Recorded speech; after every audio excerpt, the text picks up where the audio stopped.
नमस्कार, स्वागत है आपका न्यूज 80 पर। मैं हूं आपके साथ राहुल राणा। 2024 के लोकसभा चुनाव को लेकर इंडिया गठबंधन के बीच लगातार तनातनी की खबरें आती रही। कभी सपा कांग्रेस के बीच बयानबाजी तो कभी रालोद व सपा नेताओं की बयानबाजी सियासी गलियारों में खूब गोते लगाती रही है। लोकसभा चुनाव को लेकर टिकट बंटवारा अभी हुआ भी नहीं था, लेकिन सपा में अंदर खाने प्रत्याशियों के टिकट फाइनल होने की चर्चाएं अब आम होने लगी है। पूर्वांचल की कई सीटों को लेकर जिस तरह से खबर सामने आई कि अखिलेश यादव ने परिवार के कई लोगों के नाम पर फाइनल मोहर लगा दी है, तो अब पश्चिम उत्तर प्रदेश की मुजफ्फरनगर सीट को लेकर सार्वजनिक मंच से सपा नेता हरेंद्र मलिक के लिए लोकसभा में वोट मांगने का काम शुरू कर रहे हैं। हालांकि इस सीट पर रालोद का भी अपना मजबूत दावा है, लेकिन ऐसा लगता है जैसे रालोद नेता सिर्फ देखते रह गए। वहीं सपा ने मंच से हरेंद्र मलिक के टिकट पक्का होने का खुलासा भी कर दिया। पहले आपको सपा के पूर्व राज्य मंत्री रहे सुधाकर सिंह का वो बयान सुनाते हैं, जिसमें वो हरेंद्र मलिक के लिए झोली फैलाकर वोट मांग रहे हैं। मैं जान गया कि वास्तविक नेता हो तो मुलायम सिंह यादव देता हो, तो मुलायम सिंह यादव। और जहाँ तक मान सम्मान का बात रही, सवाल आपके स्वाभिमान की बात, तो आज एक व्यक्ति पूरे क्षेत्र से, पूरी लोकसभा क्षेत्र से खड़ा होकर बता दे कि हरेंद्र मलिक ने किस व्यक्ति का सम्मान ना किया, किस गरीब का कंधे से कंधा मिलाकर साथ ना दिया हो। मैं आप लोगों से कहना चाहता हूँ, मैं आप लोगों के सामने अपना कुर्ता फैलाकर भीख मांगना चाहता हूँ।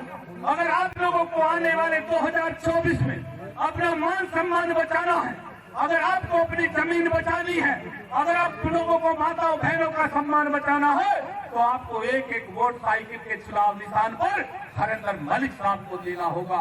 मैं आज बुरहाना की धरती पर खड़ा हुआ जनपद मुजफ्फरनगर वासियों से, जो दूर दराज से आए गांव समाज के जिम्मेदार सभी भाइयों से अपना कुर्ता फैलाकर आपके और अपने मान सम्मान के लिए, आपके और अपने मान सम्मान के लिए भीख मांगने के लिए आज सुधाकर कश्यप आप जी साहब के सामने कह रहा हूँ कि एक बार आप अपनी तरफ से माननीय राष्ट्रपति से जिस तरीके से उन्होंने क्लियर कर रखा है हरेंद्र मलिक साहब का, उस तरीके से आप लोग भी एक बार क्लियर कर दीजिए।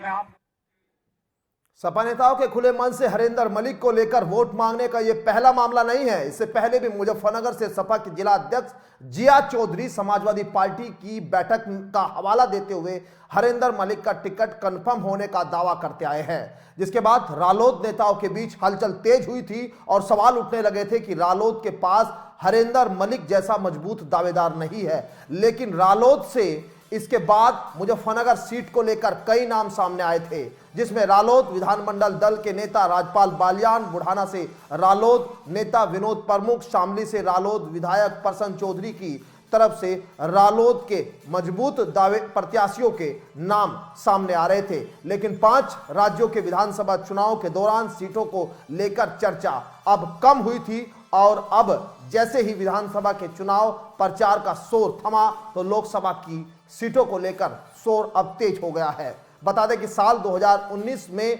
मुजफ्फरनगर लोकसभा सीट पर पूर्व केंद्रीय मंत्री और आरएलडी मुखिया रहे चौधरी अजीत सिंह बीजेपी के संजीव बालियान से चुनाव हार गए थे।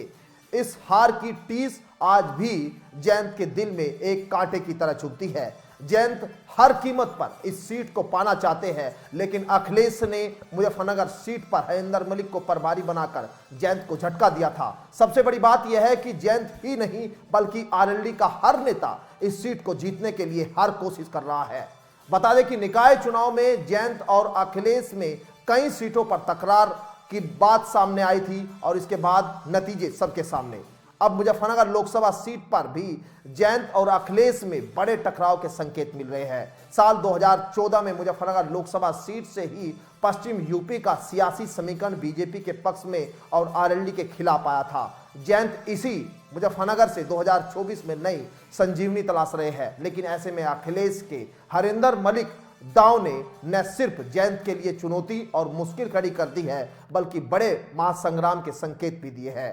अब ऐसे में देखना यह होगा कि अखिलेश यादव कैसे जयंत चौधरी के साथ इस सीट को लेकर तालमेल बैठा पाएंगे, या फिर जयंत अखिलेश के बीच की तकरार सार्वजनिक रूप से सामने आएगी। मेरे साथ फिलहाल इस रिपोर्ट में इतना ही, लेकिन आप क्या सोचते हैं इस रिपोर्ट को लेकर जरूर कमेंट बॉक्स में बताइए। मुझे दीजिए इजाजत, नमस्कार।